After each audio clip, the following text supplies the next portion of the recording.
So let's go ahead and continue putting on some value. We're going to start looking at some of the shapes and patterns as we watch this come around here.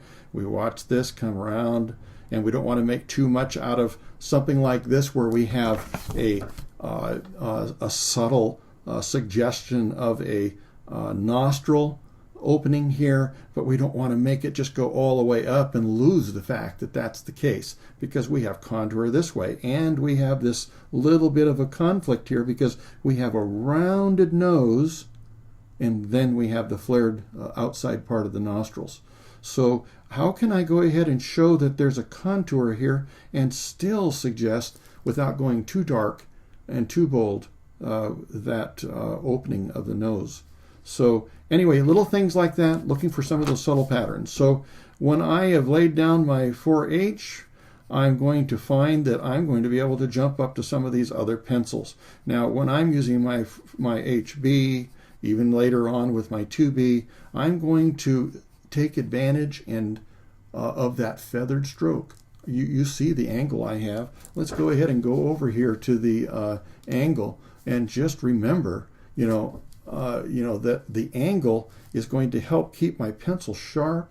I'm just going to be able to glide on and glide off. I know that I'm not doing that with every stroke that evident, but I still want to have those tapered ends, and that's exactly how it does it.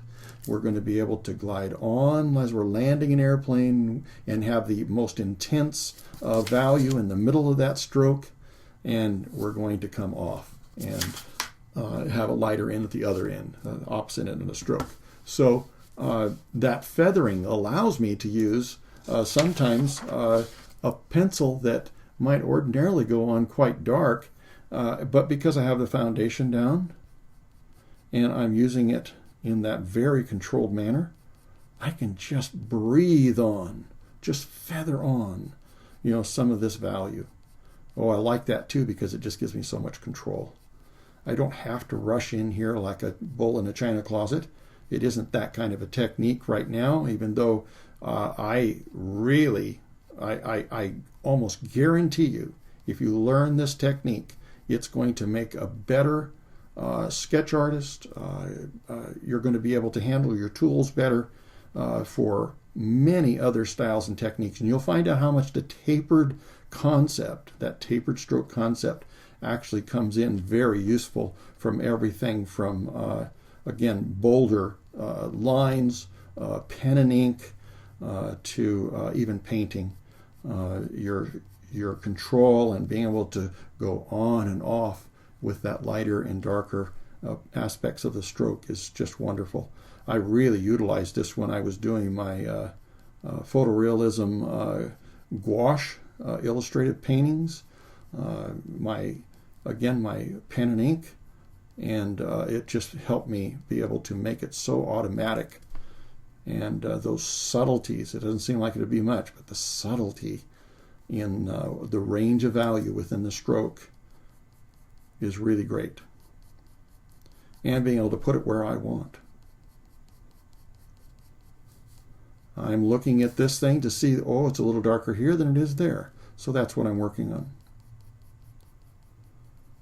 And what does it allow me to do? It allows me not to make this so bright. This is certainly not the brightest highlight. I always want to be looking at it in relationship to something else, but I don't want to lose it. So I'm going to just make sure that the contrast around it is enough that I'm seeing the range of values, and then I can come across the whole thing, the dark and the light, and cast a value in there. Same thing's going to happen with some of these things. Now, I've come in here with my 4H. I've got, quite a bit more base than you can probably see on the camera. And now I can feather in my HB. The HB is such a fabulous pencil. Once you get into that certain part of your drawing that you are finished with much of your base, oh, it just is wonderful because I can go very light with it. I would rather not go into the newer, drawn parts of the paper. I still want to be working over a base unless I'm doing something special with a texture. But it's just such a wonderful range of value it can give me.